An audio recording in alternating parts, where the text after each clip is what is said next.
నమస్తే, welcome to 99 TV. జాతీయ సమైక్యత కోసం జనసేన, పవన్ కళ్యాణ్. ఇప్పటివరకు దక్షిణ భారతదేశం నుంచి ఒక ప్రాంతీయ పార్టీ ఎన్టీఆర్ తర్వాత జాతీయ సమైక్యత గురించి మాట్లాడుతూ వస్తున్నది జనసేన. ఇక్కడ ఎన్టీఆర్ గురించి ప్రస్తావన ఎందుకు చేసుకోవాలంటే, ఆయన తన ప్రాంతీయవాదాన్ని బలంగా వినిపిస్తూనే భారతదేశ సమగ్రత అనే అంశానికి ఎక్కడా కూడా రాజీ పడకుండా దానికోసం నిలబడ్డ నాయకుడు. ఆ లెగసీని కంటిన్యూ చేయడంలో తర్వాత వచ్చిన జనరేషన్స్ నాయకుల్లో ఆ కమిట్మెంట్ లేదని తెలుగుదేశం మీద నిందలు మోపేవాళ్ళు ఉంటారు. సరే, తెలుగుదేశం కొన్న అవసరాలు అనివార్యతలు దృష్ట్యా వాళ్ళు ప్రాంతీయవాదానికి కట్టుబడి ఉండాల్సిన పరిస్థితి ఆ రోజు. వేరే ఒక ఉప ప్రాంతీయ పార్టీ జనసేన అనేది ప్రాంతీయ పార్టీ అనే కన్నా కూడా ఉప ప్రాంతీయ పార్టీ ఇవాళ 4-5 రాష్ట్రాలకు విస్తరించింది. సంఖ్యాబలం తర్వాత మెంబర్షిప్ ఇవి తక్కువ ఉన్నాయి కదా అని మాట్లాడే వాళ్ళకి అసలు అవేమీ లేని ప్రాంతీయ పార్టీల గురించి మాట్లాడమని ముందర చెప్పాలి. విస్తరించుకుంటూ వెళ్తున్నారు. ఢిల్లీలో ఆయన జాతీయ సమైక్యత మీద సమగ్రత మీద మాట్లాడుతూ కీలకమైన వ్యాఖ్యలు చేశారు. అంతకు ముందు రోజు కూడా చేశారు ఆయన. 2 తెలుగు రాష్ట్రాల గురించి ఎక్కడా మొహాట పడలా. అటు ఆంధ్రప్రదేశ్ ఏమో కులం దాటి రావట్లేదు ఆంధ్రప్రదేశ్లో పార్టీలు, ఇటు చూస్తేమో ప్రాంతీయవాదం మించి వీళ్ళు రావట్లేదు తెలంగాణలో అనే పద్ధతిలో ఆయన మాట్లాడారు. దాంతో ఆయనతో విభేదించే వాళ్ళు విభేదించి ఉండొచ్చు కాక, బట్ ఆయన ఒక స్టాండ్ తీసుకున్నారు. జాతీయ సమగ్రత, జాతీయ సమైక్యత, దీనికి రాజకీయం మనం రాష్ట్రంలో చేసుకుందాం, but not at the cost of national integrity and national security అనే పద్ధతిలో ఆయన మాట్లాడి వాళ్ళని సెన్సిటైజ్ చేశారు, వాళ్ళ నాయకత్వాన్ని, వాళ్ళ శ్రేణుల్ని. లేదా చేశానని అనుకున్నారు. కొంత గ్యాప్ అయితే ఉంది వాళ్ళకి, ఆయనకి, ఆ నాయకత్వానికి, ఏది టాప్ లెవెల్లో ఉండే లీడర్షిప్కి, సెకండరీ లీడర్షిప్కి, తర్వాత కింద క్యాడర్స్కి మధ్య గ్యాప్ అయితే స్పష్టంగా ఉంది. దాన్ని అడ్రస్ చేస్తారేమో మరి చూడాలి. ఈ అంశానికి సంబంధించి సమగ్ర విశ్లేషణ చేయడానికి మనతో ఉన్నారు పొలిటికల్ అనలిస్ట్ లింగంనేని శివరాంప్రసాద్ గారు. శివరాంప్రసాద్ గారు నమస్తే. నమస్తే. ఢిల్లీలో ఆయన చాలా ఓపెన్గా మాట్లాడారండి. అంటే చాలామందికి ఒక ఒపీనియన్ ఉంటుంది, సినిమా వాళ్ళు ఎవరో స్క్రిప్ట్ రాసిస్తూ అవుతారు. మీరు అది శాంతం మీరు చూశారు, మీరు ఆల్రెడీ చూసుంటే ఎక్కడ తడుముకోకుండా ఆయన వాడిన పదజాలం కానీ, మాట్లాడేప్పుడు ఆ మాటలో ఉన్న ఆర్ద్రత కానీ చూస్తే, and from the bottom of his heart ఆయన మాట్లాడింది. ఒకళ్ళు చెబితే, ఒకళ్ళు రాసిస్తే చెప్పింది కాదు ఆయన, ఒకళ్ళు చెబితే ఈయన దాని ప్రకారం మాడింది కాదు, చాలా క్లారిటీతో మాట్లాడారు. But at the same time ఆయన మాట్లాడేప్పుడు మీరు గమనించుంటే కనుక చాలా సటిల్గా, అంతర్లీనంగా ఒక విషయం అయితే అంగీకరించినట్టు కనిపించింది. ఏంటంటే నాయకత్వం గందరగోళంలో ఉందని. అంటే వాళ్ళకి ఏది క్యారీ అవుట్ చేయాలి, ఏది చేయొద్దు అనే దాని మీద దిశానిర్దేశం జరగట్లేదని అలా ఆయన భావించారా, లేదా నిజంగా అలాగనే ఉందా? వాసుదేవన్ గారు, ముందు మీరు స్టార్టింగ్లో మాట్లాడేటప్పుడు ఎన్టీఆర్ తెలుగుదేశం ప్రస్తావన తీసుకొచ్చేది కరెక్ట్. అది ఎందుకంటే అప్పటి వరకు ఏ ప్రాంతీయ పార్టీ కూడా జాతీయ పార్టీగా జాతీయ లెవెల్లో ఎక్కడ కూడా పెర్ఫామ్ చేయలే. మొట్టమొదటిసారి ఎన్టీఆర్ గారు విజయవాడలో పెద్ద కాంక్లేవ్ తీసుకొస్తే కమ్యూనిస్టులు, తర్వాత బీజేపీ కూడా, అప్పుడు జనసంఘ్, కమ్యూనిస్టు జనసంఘ్, అదే బీజేపీ నాయకులు అద్వానీ, వాజ్పేయి కూడా ఒకే ప్లాట్ఫామ్ మీద తీసుకురాగలిగిన సామర్థ్యం ఎన్టీఆర్కి ఒక్కడికే దక్కింది. ఎన్టీఆర్ తర్వాతే గౌరవం కూడా, సామర్థ్యం, గౌరవం లేకపోతే రారు కదా, అందరూ నాయకులే కదా. అయితే ఆ తర్వాత మొట్టమొదటిసారి మీరు అప్పటి వరకు జాతీయ రాజకీయాలు చూస్తే సంకీర్ణ ప్రభుత్వాలు జాతీయ స్థాయిలో మొదలైందే తెలుగుదేశం ఎన్టీఆర్ ఆవిర్భావం తర్వాత. అంతకుముందు సంకీర్ణ ప్రభుత్వాలు లేవు. ఓన్లీ కాంగ్రెస్ పార్టీ, లేకపోతే ఒకసారి జనతా పార్టీ వచ్చింది, ఇదే 2 సంవత్సరాలు. తర్వాత కాంగ్రెస్ పార్టీ, సంకీర్ణాలు లేవు. కానీ వన్స్ ఎన్టీఆర్ జాతీయ స్థాయిలో ఒక నేషనల్ ఫ్రంట్ అనేది స్థాపించి అక్కడ మొదలైన తర్వాత ఇప్పటి వరకు కూడా, ఆ రోజు నుంచి 1989 నుంచి 1990s నుంచి ఇవాళ వరకు కూడా మొత్తం జాతీయ స్థాయిలో సంకీర్ణ ప్రభుత్వమే. కాంగ్రెస్ చేయనివ్వండి, అది ఏది ఎన్డీఏ కానివ్వండి, లేకపోతే ఇది కాంగ్రెస్ కూటమి కానివ్వండి, జరుగుతున్నవన్నీ కూడా సంకీర్ణ ప్రభుత్వాలే. అంటే ఆ జాతీయ స్థాయిలో ఒక ప్రాంతీయ పార్టీ ఏ విధంగా దాని ప్రభావం చూపించగలదనే దానికి అది ఉదాహరణ. అట్లాగే వాళ్ళ అదే లైన్లో అదే విధంగా ఇప్పుడు ఏంటంటే దానికి కారణం ఏంటంటే ఆయన తెలంగాణ వచ్చి అమరవీరులకి వాళ్ళకి ఏది తెలంగాణ అమరవీరులకి నివాళులు అర్పిస్తానంటే కుదరదన్నారు. ఇక్కడ నీకేం పని అన్నారు. ఇది తప్పు. ఎందుకంటే ఒక భారతదేశంలో ఏ రాష్ట్రం అయినా ఎవరైనా వెళ్ళి చేయొచ్చు. నీకేం పని అన్నప్పుడు మరి బీఆర్ఎస్ వచ్చి తెలుగు ఏది ఆంధ్రప్రదేశ్లో కూడా శాఖ పెట్టింది బీఆర్ఎస్ అయిన తర్వాత అదే కాంగ్రెస్ పార్టీ. మరీ విచిత్రం ఏంటంటే ఆ మాటలు కాంగ్రెస్ పార్టీ అంటాం. ఈ కాంగ్రెస్ పార్టీ జాతీయ పార్టీ అని చెప్పుకున్న తర్వాత నీకేం పని కాంగ్రెస్ పార్టీ నాయకులు అంటుంటే, కాంగ్రెస్ పార్టీ ఏమో ఒక విధంగా చూస్తుంటే జాతీయ ప్రాంతీయ పార్టీగా మారిపోతుంటే, ఇప్పుడు జనసేన ప్రాంతీయ జాతీయ విధానాలు జాతీయ సమగ్రత కోసం పాటుపడుతున్న విధానం కనపడుతుంది. అది స్పష్టంగా కనపడుతుంది. అతను పవన్ కళ్యాణ్ ఏమనుకుంటున్నాడు, ఏం కావాలి, ఇట్లా ఈ సంకుచిత భావంతో కాకుండా ఒకటి ప్రాంతీయ పార్టీల మూలన అక్కడ రాష్ట్రం బాగుపడుతుంది, రాష్ట్ర ప్రయోజనాల కోసం పాటుపడతారు. కానీ జాతీయ సమగ్రత లేకపోతే జాతీయ విధానాలకు వచ్చేటప్పటికి ఆ గ్రూలో ఉండాలి తప్ప ఇది మేము ఇట్లాగే ఉంటాం అనే విధానం కుదరదు. ఎందుకంటే ఇప్పుడు ఈ రాష్ట్రాలు ప్రశాంతంగా ఉంటున్నాయంటే కారణం ఏంటి? కేంద్ర ప్రభుత్వం లేకపోతే అవన్నీ మీకు నేషనల్ సెక్యూరిటీ ఉండి సహకరించబట్టే కదా మీరు ఈ విధంగా సెక్యూరిటీగా ఉండగలుగుతున్నారు. అది కూడా అర్థం చేసుకోవాలి. అది కూడా అర్థం చేసుకోకుండా ఎంతసేపు ఈ పనికిరాని మాటలు, పనికిరాని ప్రాంతీయ విధానం ఉండకూడదు. ప్రాంతీయ తత్వం ఉండొచ్చు.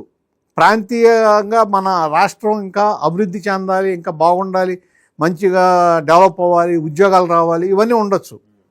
కానీ జాతీయ సమగ్రతని దాటి ఉండకూడదు.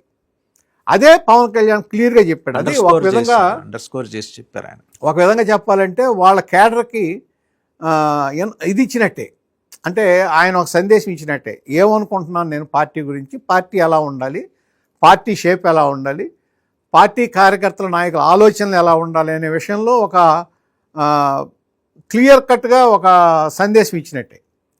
అది ఆలోచించకుండా కొంతమంది ఏమన్నారంటే ఢిల్లీలో ఎందుకు పెడుతున్నాడు, ఆయనకేం పని ఢిల్లీలో, అట్లాగా అంటమే. కానీ ఆ మాట కూడా వచ్చిందండి. భారతీయ జనతా పార్టీ ఆయనకి ఆ అసైన్మెంట్ ఇచ్చింది.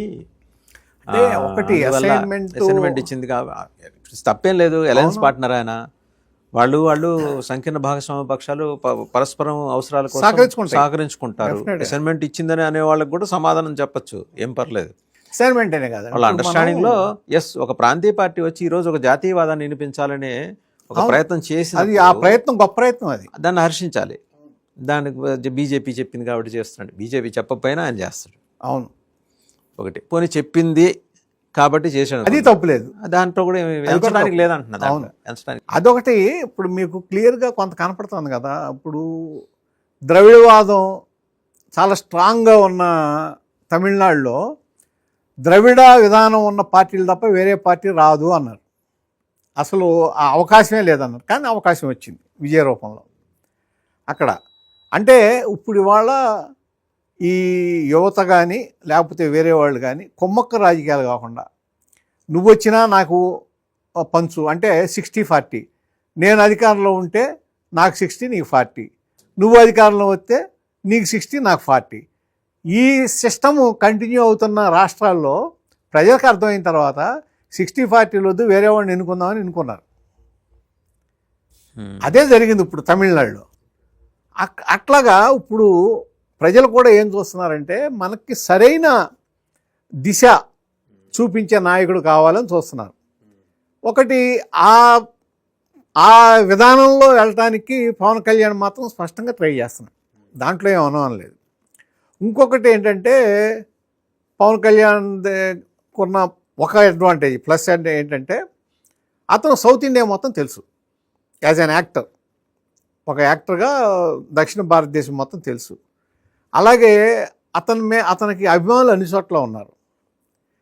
పార్టీ పెట్టి ఒక ప్రాంతంలో పూర్తి స్థాయిలో అధికారంలో రాకపోవచ్చు, కానీ గెలిపించే క్యాటలిస్ట్గా ఉపయోగపడవచ్చు. ఒక పార్టీకి ఒక క్యాటలిస్ట్గా గెలిపించడానికి ఉపయోగపడతాడా అంటే డెఫినెట్గా ఉపయోగపడవచ్చు. పైగా ఈ 2 తెలుగు రాష్ట్రాల్లో అది ఎక్కువగా ఉంటుంది. తర్వాత కర్ణాటకలో కొంత ప్రాంతంలో ఉంది, అలాగే తమిళనాడులో కూడా కొంత ఏరియాలో ఉంది. కేరళ అంటే కుదరదు అనుకోండి, అక్కడ అవకాశం లేదు. ఈ 4 రాష్ట్రాల్లో మాత్రం ఎంతకంత ఇన్ఫ్లుయెన్స్ చేయగలిగే అవకాశం అతనికి ఉంటుంది. సో ఆ విధంగా ప్రాజెక్ట్ చేస్తాడంటే చేయొచ్చు, తప్పే ఉంది. అది ఒక తెలుగు అతను 4 రాష్ట్రాలను రిప్రజెంట్ చేస్తాడంటే మనం కూడా గర్వపడదాం, దాంట్లో తప్పే ఉంది. బీజేపీ అది గుర్తించిందంట. నేను అనేది ఏంటంటే బీజేపీకి ఏదో పని మరి దాని ఆవిర్భావం సమయంలో ఏమైనా దోషం ఉందేమో తెలియదు, కానీ వింధ్య దిగువన బీజేపీ విస్తరించలేకపోవడానికి గల కారణం ఏంటంటే బీజేపీ నార్త్ ఫేస్ని సదర్న్ ఇండియా యాక్సెప్ట్ చేయలేకపోతుంది ఒకటి. రెండోది, బీజేపీ ఎంత కాదన్నా మతం చుట్టూ, మత రాజకీయాలని నేను మతం చుట్టూ రాజకీయాలు చేస్తుంది. సౌత్ ఇండియాలో రేషనల్గా ఉంటారు జనం, అంటే వాళ్ళ హేతు దేవుడి మీద నమ్మకం ఉంటుంది, అలాగని మూర్ఖంగా ఏం హేతువాదం ఎక్కువ. దేవుడి మీద నమ్మకం ఉంటుంది, ప్రశ్నించే తత్వం ఉంటుంది. సో అందువల్ల ఏంటంటే వీళ్ళకి వయా మీడియా కావాల్సిన ఒక ఫేస్ కోసం ఎత్తుక్కుంటే అన్నామలై డ్రాప్ అయిపోయాడు మధ్యలో. సో ఇంకా అన్నామలై డ్రాప్ చేశారు.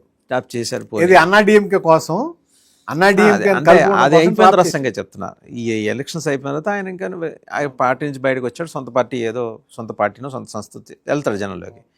మళ్ళీటప్పుడు ఆ డెర్త్, ఆ గ్యాప్ ఉంది కదా, ఆ గ్యాప్ని అడ్రస్ చేయాలంటే ఈయన ఒక్కడే లీడర్ అని చెప్పేసి, అంటే బీజేపీ కోసం అడ్వకేట్ చేసి లీడర్ ఈయన ఒక్కరే అని చెప్పేసి బీజేపీ ఆలోచించి ఉండొచ్చు కదా.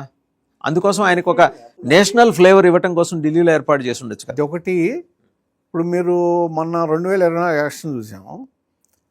సరే, 21 సీట్లు పొడి చేస్తే 21 సీట్లు 100% స్ట్రైక్ రేట్తో గెలిచాడు. కొంతమంది అనొచ్చు 19లో ఓడిపోయాడు కదా అని. నేను ఇందాక అన్నాను కదా, ఆ కెటలిస్ట్ గెలవటానికి ఉపయోగపడే, మెజార్టీ రావడానికి ఉపయోగపడే ఆ ఓటింగ్ ఉంటుంది చూసారా, అది ఇవ్వగలడు డెఫినెట్గా. మీకు 30% 40% ఓటింగ్ ఉందా లేదా అంటే ఉండదు అంత. అది అంతకుముందు లేదు. సరే, తర్వాత సంపాదించుకుంటారా అది వేరే విషయం, కానీ గెలవటానికి ఉపయోగపడే మెజార్టీ మాత్రం ఇవ్వగలడు. అది తెలంగాణలో కూడా అవకాశం ఉంది. ఆంధ్ర తెలంగాణ 2 రాష్ట్రాల్లో ఆ విధమైన ఇన్ఫ్లుయెన్స్ ఆ పవన్ కళ్యాణ్ ద్వారా వచ్చే అవకాశం ఉంది. అంటే పవన్ కళ్యాణ్కి జనాకర్షణ వేరు, పవన్ కళ్యాణ్ ప్రభావం వేరు. తెలంగాణకు వచ్చేప్పుడు నేను అడుగుతున్నా, తెలంగాణలో అంత ప్రభావంగా అంటే అందుకనే యాక్చువల్గా ఏంటంటే ఇప్పుడు వరకు కూడా 2014లో పార్టీ పెట్టాడు, ఇవాళ వరకు కూడా యాక్చువల్గా పార్టీ ఆర్గనైజేషనల్ దాని మీద పవన్ కళ్యాణ్ దృష్టి పెట్టాల. అసలు ఆర్గనైజేషన్ పెద్దగా లేనట్టు లెక్కే. ఇప్పుడు టీడీపీ చూసుకుంటే మీకు స్ట్రాంగ్ ఆర్గనైజేషన్, ఎక్కడ చూసినా మీకు ఒక వ్యవస్థ ఉంటుంది. అలాగే ఏదన్నా మీకు ఇన్ఫర్మేషన్ కావాలంటే నాయకులకి ఇవ్వటం కోసం అక్కడ మీకు నాలెడ్జ్ సెంటర్ ఉంటుంది. నాలెడ్జ్ సెంటర్లో ఒక హెడ్ ఉంటాడు, పనిచేస్తుంటుంది, ఒక వ్యవస్థ పనిచేస్తుంది. తర్వాత దాని ద్వారా ఏం చేయాలి అనేది ఒక డైరెక్షన్ వస్తుంది. ఆ డైరెక్షన్ ప్రకారం మాట్లాడేవాళ్ళు మాట్లాడతారు. ఎక్కడన్నా రాంగ్ ట్రాక్కి వెళ్తే దాన్ని మళ్ళీ వెనక్కలు అవుతారు. కానీ జనసేనలో వ్యవస్థ లేదు ఇవాళ వరకు కూడా. ఎవరు ఇష్టం వచ్చే వాళ్ళు మాడతారు, ఎవరు అభిప్రాయం వాళ్ళు మాడతారు. ఒక్కోసారి కులం పరకంగా వెళ్ళిపోతారు, కులం లేదంటారు, కులం ఉందంటారు. ఇటువంటివన్నీ ఏంటంటే కొద్దిగా అవన్నీ గ్రహించినట్టున్నారు. ఇప్పుడు చేరికలకు ఒక గ్రూప్ పెట్టారు, అలాగే ఈ అధికార ప్రతినిధి వీళ్ళందరినీ వేశారు, ఒక వ్యవస్థను తయారు చేస్తున్నారు. ఇది పార్టీని సంస్థాగతంగా బలపరిచే విధానం అనేది కొద్దిగా స్టార్ట్ అయింది. వాళ్ళ దగ్గర తీసుకొస్తున్నారు. అది కనుక అయితే మీకు ఒరిజినల్ అసలు నిజమైన పార్టీ వ్యవస్థ తర్వాత అన్ని ప్రాంతాలకి విస్తరించడం, అలాగే వేరే రాష్ట్రాలు కావాలంటే విస్తరించడం, ఈ కార్యక్రమం అంతా జరుగుతుంది. ఇది జరగాలంటే కనీసం ఒక 1.5 ఒక సంవత్సరం నుంచి 2 సంవత్సరాలు పడుతుంది. నెక్స్ట్ ఎలక్షన్ లోపు ఆయన ఆ విధంగా చేసుకోగలిగి ఒక డైరెక్షన్ ఇస్తే పార్టీని లేదు. అంటే ఇప్పుడు ఇంకేంటంటే ఆయన డక్కాముక్కీలు తినుంటం వల్ల, నలిగుంటం వల్ల తనేంటో తన రోజులేంటో చూపించడం కోసం అనివార్యంగా ఆయన రంగంలోకి దిగాడు కూడా. సో ఈ క్రమంలో ఆయన జాతీయ స్థాయిలో జనసేనకున్న గుర్తింపుని ఎన్డీఏ కూటమిలో ఉన్న భాగస్వామ్య పక్షాలందరికీ తెలియజెప్పే ప్రయత్నం, అది బీజేపీ ఆలోచన కూడా అయి ఉండొచ్చు, తప్పేం లేదు. ఇంత గ్లామరస్ లీడర్ వాళ్ళకి సౌత్ ఇండియాలో ఎక్కడ ఉన్నారు? వాళ్ళు సురేష్ గోపిని తెచ్చుకున్నారు. సురేష్ గోపి మధ్యలోనే దండం పెట్టేశాడు, అయ్యా నేను షూటింగ్ చేసుకుంటే నాకు రోజుకి ఎంత వస్తుంది, ఇక నెలకి ఇంత, ఇది ఏదో దట్ డజంట్ మీన్ అతని పార్టీకి వ్యతిరేకమని కాదు. డబ్బులనే కాదండి, ఒక యాక్టర్స్ నార్మల్గా మీరు చూడండి, ఎంత కష్టపడలేరు చాలామంది. ఎన్టీఆర్ వచ్చారంటే ఆ మొండితనంగా ఒక దీంట్లో పనిచేశారు కాబట్టి ఎన్టీఆర్ అంత ఇది సక్సెస్ అయ్యారు తప్ప చాలామంది యాక్టర్లు మీరు చూడండి, జగ్గయ్య దగ్గర నుంచి చూడండి, కొంగర్ జగ్గయ్య దగ్గర నుంచి, సినిమా యాక్టర్ కృష్ణ దగ్గర నుంచి, అలాగే జమున, వీళ్ళందరూ పోటీ చేశారు కదా. కానీ సెకండ్ టైం ఎవరు గెలాల? కారణం ఏంటంటే ప్రజలకు దూరం అయిపోతారు, ప్రజల్లో ఉండరు. అది ఆ ఒరవడి సృష్టించింది ఎన్టీ రామారావు. ఒక యాక్టర్ అయ్యకుండా ప్రజల్లో ఉన్నాడు. అట్లాగే ఎంజీఆర్, వీళ్ళు అందుకనే సక్సెస్ అయ్యారు. ఆ స్టైల్లో ఇప్పుడు పవన్ కళ్యాణ్ వెళ్ళాలి, ఆ విధానాన్ని అమలు చేసి తను కూడా రైట్ పాయింట్. పవన్ కళ్యాణ్ వెళ్ళటానికి కావాల్సిన ద్వితీయ శ్రేణి నాయకత్వం ఆ పార్టీలో ఉందా? ఇప్పుడు అదే కదా ఇప్పుడు తయారు చేసుకుంటున్నారు. మొన్నటి వరకు పార్టీ సంస్థాగత బలం మీద దృష్టి పెట్టలేదండి. కానీ ఏ పార్టీకైనా సరే పార్టీ సంస్థాగతంగా ఉంటే ఆటుపోట్లు ఉన్నా, అప్ అండ్ డౌన్స్ ఉన్నా తట్టుకుంటుంది. తెలుగుదేశం పార్టీ తట్టుకోవడానికి కారణం అదే. ఇప్పుడు 2004 నుంచి 2014 వరకు అధికారం లేదు, కానీ లేకపోయినా తట్టుకుంటూ వచ్చింది. అట్లాగే డిఎంకే, ఎంజీఆర్ ఉన్నంతకాలం అధికారం లేదు, కానీ తట్టుకుంటూ వచ్చింది. కారణం ఏంటంటే సంస్థాగత బలం. ఆ సంస్థాగత బలం లేకపోతే ఏంటంటే మీరు ఎప్పుడన్నా సరే ఓడిపోతే ఇమీడియట్గా డౌన్ అయిపోతుంది. కాబట్టి అట్లా పవన్ కళ్యాణ్ ఓటమి నుంచి కూడా పాఠాలు నేర్చుకున్నాడు. 2019 నుంచి 2024 వరకు ఓటమి నుంచి పాఠాలు నేర్చుకున్నాడు. కింద పైన పడ్డాడు.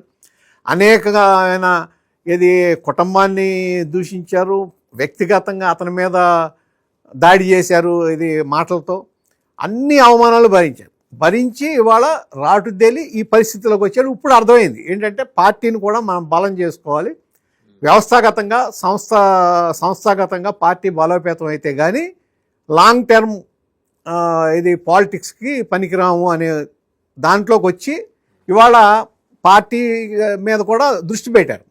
ఇది సరైన దిశ కింద లెక్కేసుకోవాలి. దాంతోపాటు ఆయన అన్నది ఏంటంటే ప్రాంతీయ విధానాలని పాటిస్తూనే జాతీయ సమగ్రత కోసం పాటుపడతాననేది వెరీ వ్యాలిడ్ పాయింట్. వ్యాలిడ్గా చాలా క్లియర్గా చెప్పేశారు. దాని మీద ఏంటంటే ఇప్పుడు ఏ రాష్ట్రానికి వెళ్ళినా ఆ ఇమేజ్ వస్తుంది. దానికి సరిపడ ఇప్పుడు ఈ 4 రాష్ట్రాల్లో కేరళ ఒకటి పెద్దగా రాకపోయినా మిగిలిన ఆంధ్రప్రదేశ్, తెలంగాణ, తమిళనాడు, అట్లాగే కర్ణాటక, ఈ 4 స్టేట్లో మాత్రం ఈయన ఊనికొంటుంది డెఫినెట్గా. అందులో డౌట్ లేదు. నేషనల్ సెక్యూరిటీ యాంగిల్ ఎందుకు తీసుకొచ్చారనే దాని మీద బీజేపీ నుంచి వస్తున్న వాదన ఏంటంటే ఈరోజు నేషనల్ సెక్యూరిటీ అనేది బీజేపీ సొంతింటి వ్యవహారంలాగా వేరే పార్టీలు చూడటం. నేషనల్ సెక్యూరిటీ మనందరి బాధ్యత, రాజకీయ పార్టీలే కాదు. అది గుర్తించే జనసేనకి వాళ్ళు కబురు పెట్టడం, లేకపోతే ఈయనే రావటం జరిగింది. సెక్యూరిటీ యాంగిల్లో ఈవెన్ తెలుగుదేశం కూడా ఈ స్థాయిలో రెస్పాండ్ కాల, ఈయన స్థాయిలో రెస్పాండ్ కాల. మన హౌకమ్ వి మిస్రీట్ అండి. అంటే మన పాఠ్యాంశాల్లో దేశ సమగ్రత, దేశ భద్రతకు సంబంధించి ఇప్పటివరకు పాత ఆయన మొదటి విద్యాశాఖ మంత్రి అబుల్ కలాం ఆజాద్ గారు, మౌలానా అబుల్ కలాం ఆజాద్ రాయించిన పుస్తకాలు చదివాం. ఇప్పుడు అసలు చరిత్ర బయటకు వస్తుంది. ఇవన్నీ చదివించాలిగా. అంటే ఆ దిశగా ఏమన్నా జనసేన సెన్సిటైజ్ చేస్తుందా వాళ్ళ పార్టీ నాయకత్వం? ఒకటండి, ఇప్పుడు ప్రాంతీయ పార్టీల్లో ఇప్పుడు మనం బెంగాల్ చూసాం, టీఎంసీ. యాక్చువల్గా బంగ్లాదేశ్ నుంచి ఇన్ఫిల్ట్రేషన్ ఎక్కువ ఉంది. బెంగాల్, అక్కడ నుంచి ఈవెన్ హైదరాబాద్. ఈ 75 ఒక లెక్క 5 కోట్ల మంది బంగ్లాదేశీలు ఇక్కడ. అదే దానికి సెంట్రల్ గవర్నమెంట్ ప్రయత్నం చేసింది ఏంటంటే ఫెన్సింగ్ వేసేయాలి మొత్తం అని, బార్డర్ అంతా దాదాపు అంతా వేశారు. ఆ బెంగాల్లో వేయలేకపోయారు. ఇప్పుడు మమతా బెనర్జీ జాతీయవాదం ఎందుకు ఉండాలి అంటే ప్రాంతీయ తత్వంతో పాటు మీకు వేరే కంట్రీతో ఉన్న చోట ఫెన్సింగ్ వేయడానికి మీకేంటి అభ్యంతరం? అసలు ఎందుకు సహకరించాలి? మనకి అక్కడి నుంచి వచ్చే ఈజీ మనీ ఉంది కదా. అది ఇప్పుడు అక్కడ ప్రాంతీయ పార్టీలు ఆ విధానాల్లోకి వెళ్తే ప్రజల్లో మీకు విలువ పోతుంది. ఎందుకంటే వాళ్ళకి తెలిసిపోతుంది కదా. అటువంటి వాటిని మనం సపోర్ట్ చేయకూడదు. అది పవన్ కళ్యాణ్ క్లియర్గా చెప్పాడు. ఏంటంటే ఇవాళ ఇప్పుడు మరి బీజేపీ గవర్నమెంట్ రాగానే ఫెన్సింగ్ వేసేస్తున్నారే. ఫెన్సింగ్ వేస్తే బీజేపీకి ఏమైనా లాభమా? దేశ భద్రత కదా కావాల్సింది, దేశానికి రక్షణ కోసం కదా ఫెన్సింగ్ వేసేది. వేరే కంట్రీ వాళ్ళు మనకి ఇన్ఫిల్ట్రేట్ కాకూడదని. అవ్వకుండా చూసుకోవాలి కదా మనం. అది అటువంటి వాటిలో అంటే ఈ విధానం అతను తీసుకున్న విధానం కరెక్ట్. ఇది పవన్ కళ్యాణ్ గారు ఏదైతే ఒక ఆలోచన చేశారో ఆలోచన కరెక్టే, కానీ సవ్యంగా ఇంప్లిమెంట్ చేయడానికి చూడాలి. నేను అనేది అదే సార్, ఇక్కడ ద్వితీయ శ్రేణి నాయకత్వం ఉందా వీళ్ళకి అసలు? ఏర్పరచుకోవాలి. ఉంది, చాలా పాకెట్స్ తక్కువ యాక్టివ్ అయి ఉందా? యాక్టివ్ లేదు, యాక్టివ్ లేదు. వాళ్ళకే దిశానిర్దేశం కూడా లేదు. ఎక్కడ ఏది మాట్లాడేదాన్ని. ఇప్పుడు ఒక ఉదాహరణ ఏంటంటే, మీకు అంతకుముందు ఎవరో అధికార ప్రతినిధులను కూర్చునేవాళ్ళు, మీ డిబేట్స్లో వాటిలో కూడా కూర్చునేవాళ్ళు కదా. అక్కడ ఎవరో ఒకళ్ళు తప్పు మాట్లాడితే మొత్తం వ్యవస్థను తీశారు. దాదాపు 4 నెలలు 5 నెలలు 4 నెలల పైన అసలు అధికార ప్రతినిధి లేడు. అంటే పార్టీ వాయిస్ వినిపించేవాళ్ళు ఎవరు? ఆయనే మాట్లాడాలి. ఇప్పుడు మొదలెట్టారు, నాగబాబు గారు మాట్లాడాలి. ఇప్పుడు మొదలెట్టారు. ఇప్పుడు అంటున్నాడు ఆయన, ఏది ఏదైనా విమర్శిస్తే మీరు ఎమ్మెల్యేలు ఏం చేస్తున్నారు, ఎంపీలు ఏం చేస్తున్నారు, మంత్రులు ఏం చేస్తున్నారు, మనం పార్టీ మీటింగ్లో అన్నారు. అడగండి, ఎవడైతే మాట్లాడలేదో పక్కన పెట్టండి. వాళ్ళకి కనీసం ఒక పార్టీని డిఫెండ్ చేసుకోవాలి, నాయకుడిని డిఫెండ్ చేసుకోవాలి. తర్వాత ఏదన్నా అవతల పార్టీలో తప్పు మాట్లాడితే దాని మీద మనం మాట్లాడాలనే కనీస జ్ఞానం ఉండాలి కదా. పార్టీగా ఒక నాయకుడు అనేదే కదా. మీకు ఇంకా ఎన్నాళ్ళు చెప్పాలి, ఎవరు చెప్పాలి? మీ అంతటా మీరుగా రైజ్ అవ్వండి. ఇన్ఫాక్ట్ సిమిలర్ మాటలు మన ముఖ్యమంత్రి చంద్రబాబు నాయుడు గారు క్యాబినెట్లో మొన్న కూడా ఆయన కూడా ఇదే మాట అన్నారు. చంద్రబాబు నాయుడు గారు పవన్ కళ్యాణ్ మీద అక్కడ నిందలు పడుతుంటే మీకు ఏమైనా బొట్టు పెట్టి చెప్పాలా ఎవరికైనా? ఆయన మన క్యాబినెట్ సహచరులు, మీరందరూ క్యాబినెట్ సహచరులే, వెళ్ళి సంఘీభావంగా మాట్లాడాలి కదా, ఎందుకు మాట్లాడలేదని అడిగారు. అవును, అదే అది చెప్తున్నాను. అసలు ఏదో లోపిస్తుంది ఈ ప్రభుత్వంలో. ఎకోసిస్టమ్ ఎక్కడో లోపిస్తుంది. ఆ కనెక్టివిటీ లేదు, కలిసి పనిచేసే విధానం లేదు. అంటే జాయింట్ రెస్పాన్సిబిలిటీ పోతుంది. ఈ క్యాబినెట్కి జాయింట్ రెస్పాన్సిబిలిటీ అనేది ఊరికే కనపడుతుంది తప్ప, అక్కడ ఏది అధికారానికి కోసం జాయింట్ రెస్పాన్సిబిలిటీ తప్ప, ఒకళ్ళ మీద ఏదన్నా దాడి జరిగితేనో లేకపోతే విపక్షం ఏదన్నా అంటేనో దాన్ని ఇమ్మీడియట్గా దానికి రెస్పాండ్ అయ్యే ఒక ఎకో సిస్టమ్ లోపించింది. ఇప్పుడు ఎంత సీనియర్ అయిన చంద్రబాబు గారే ఆ మాట అంటున్నారంటే మరి అంటే ఆయన అంటే ఇప్పుడు ఇన్నాళ్ల తర్వాత వయసు మెరటం వల్ల ఆయన ఉన్న 1-2 ఎత్తుక్కుంటారేమో కానీ ఈ రోజుకి ఆయనకి పార్టీ మీద అపారమైన కమాండ్ ఉంది. ఈ రోజుకి you name anybody in any segment పేరు పెట్టి పిలుస్తారు ఆయన. అది కారణం ఏంటంటే సంస్థాగతంగా గ్రౌండ్ నుంచి అట్లా తయారైంది. అండ్ పార్టీ జనరల్ సెక్రటరీగా he has done extensive research. అయితే ఒకటి, ఆ స్టేజ్కి వస్తారా పవన్ కళ్యాణ్? రాలేదు. ఇంపాసిబుల్. ఎందుకంటే చంద్రబాబు గారు దాదాపు 45 ఏళ్ళ పైన కొట్టుకుని కింద నుంచి ప్రతి వ్యక్తితోనూ ఇదయ్యి వాళ్ళందరితో మీరు అన్నట్టు జనరల్ సెక్రటరీగా ఉన్నప్పుడు నాయకుల దగ్గర నుంచి కార్యకర్తల వరకు అందరితోనూ మాట్లాడి ఇది ఉంది ఆయనకి. దాని మూలనే ఇవాళ కూడా పార్టీలో ఇది నిలబడుతుంది. అంత స్థాయిలో చేయగలరా అంటే నాకు అనుమానమే. కానీ చేయటానికి ప్రయత్నం చేస్తున్నారు, అది మంచి విధానమే. ఓకే, ఇప్పుడు ఇంకా సెక్యూరిటీ యాంగిల్కి వద్దామండి. ఇప్పుడు పొటెన్షియల్ థ్రెట్ మనం చూస్తున్నాం. మన చుట్టుముట్టిన దేశాలు, చైనా స్పాన్సర్ చేసిన పాకిస్తాన్, బంగ్లాదేశ్, చైనా వల్ల దెబ్బతిన్న వాళ్ళకి, చైనా దగ్గర అప్పు తీసుకొని దెబ్బతిన్న శ్రీలంక అండ్ మిగిలిన 2-3 బంగ్లాదేశ్, ఇవన్నీ కూడా వాళ్ళు ఏకమవుతున్నారు. కారణం ఏంటంటే మీరు గమనిస్తే కనుక Pakistan defence minister Khawaja Asif prime minister కూడా అన్నారు మేము సబ్మెరైన్స్ని పంపిస్తున్నాం బంగాళాఖాతంలోకి, అవి మమ్మల్ని డిటెక్ట్ చేయలేవు అండ్ అవి మహా విధ్వంసక సబ్మెరైన్స్ అన్నారు. కట్ చేస్తే 2 రోజుల తర్వాత మన ప్రధానమంత్రి కలకత్తాలో 3 వార్షిప్స్ని కమిషన్ చేశారు. 3 వార్షిప్స్ని. ఆ 3 కూడా ఇలాంటి వాటిని ఫైండ్ అవుట్ చేయగలవు. అంటే బార్డర్లో మీరు జాగ్రత్త చూస్తే, అంటే బంగ్లా బార్డర్ మీద కాన్సన్ట్రేషన్ ఎక్కువ ఉన్నప్పుడు న్యాచురల్ ఆయన పవన్ కళ్యాణ్ మాట్లాడంటే జాతీయ సమగ్రత, భద్రత అనే అంశం మాట్లాడినప్పుడు మనం టైంకి మనం కూడా రెస్పాండ్ అవ్వాలి అని చెప్పే ప్రయత్నం చేయటం. మరి మిగిలిన విషయాల్లో ఆయన మాట్లాడినప్పుడు గందరగోళం ఉంది. ఈ విషయంలో ఎందుకు అంత సానుకూలంగా రాలేదు వాళ్ళకి? ఎవరికి? జనసేనకి. అంటే ఒకటి రాజకీయంగా తీసుకుంటున్నారు. మీరు ఇందాక అన్నారు కదా చైనా థ్రెట్ అని. చైనాకి ఓకే, బంగ్లాదేశ్కి ఏమనివ్వండి, ఎవరికైనా ఏమనివ్వండి, ఇప్పుడు పాకిస్తాన్కి ఇచ్చారు. మొన్న మనం ఆపరేషన్ సింధూర్లో కనపడింది మన ప్రెషన్ ఏంటో, ఏ విధంగా స్ట్రైక్ చేయగలమో అర్థమైంది. మన బార్డర్ దాటకుండానే ఒక సైనికుడు కూడా అవతల వాళ్ళ దాంట్లోకి బార్డర్ దాటకుండా ఎంత విధ్వంసం సృష్టించగలమో చూపించాం. అయితే ఆ రోజు కూడా పాకిస్తాన్కి అండదండగా ఉంది చైనానే. అవును, చైనాకి సంబంధించిన ఏది వార్ ప్లేన్స్ ఉన్నాయి, వాళ్ళకి సంబంధించిన ఇదే ఉన్నాయి, వాటిలన్నింటినీ కూడా ధ్వంసం చేయగలిగారు. అంటే అక్కడ ఏంటంటే చైనాకి మించి చైనా ఏదైతే వాళ్ళకి వెపన్స్ ఉన్నాయో దాన్ని కూడా నిర్వీర్యం చేయగలిగిన కెపాసిటీ భారతదేశానికి ఉందనేది అర్థమైంది. సో అటువంటప్పుడు ఈ విధానంలో ఏది ఒక ఏదో వాళ్ళు ఏదో పాకిస్తాన్ వాళ్ళ సబ్మెరైన్స్ పంపిస్తేనో ఇంకోటి పంపిస్తేనో ఏమవదు. ఎప్పుడో పాకిస్తాన్ చాలా స్ట్రాంగ్గా ఉంది, ఏది అమెరికా ఎయిడ్ అనుకున్న రోజుల్లోనే జాలర్లు చెబితే గాజీని అక్కడ ఏది వైజాగ్ దగ్గర ఏది దాన్ని పేల్చేయగలిగారు. సో ఆ విధంగా ఏది బార్డర్కి రక్షణ పరంగా మనకి ఇబ్బంది లేదు. కానీ మీరు ఇందాక అన్నట్టు మన బార్డర్ను మనం కాపాడుకోవాల్సిన అవసరం ఉంది. ఎందుకంటే ఇప్పుడు చైనాతో కూడా మీరు అంతకుముందు జరిగింది కదా, ఒక చోట గాల్వన్ వ్యాలీలో జరిగినప్పుడు మన వాళ్ళు ఆల్మోస్ట్ ఈ వెపన్స్ లేకుండా కూడా ఫైట్ చేయగలిగారు. అక్కడ కూడా చైనా నష్టపోయింది. యాక్చువల్గా అక్కడ నుంచి చైనా వెనక్కి తగ్గింది. వాళ్ళకు కూడా అర్థమైంది ఏదంటే ఇండియాతో మనం పెట్టుకుంటే నష్టమే తప్ప లాభమే ఉండదు.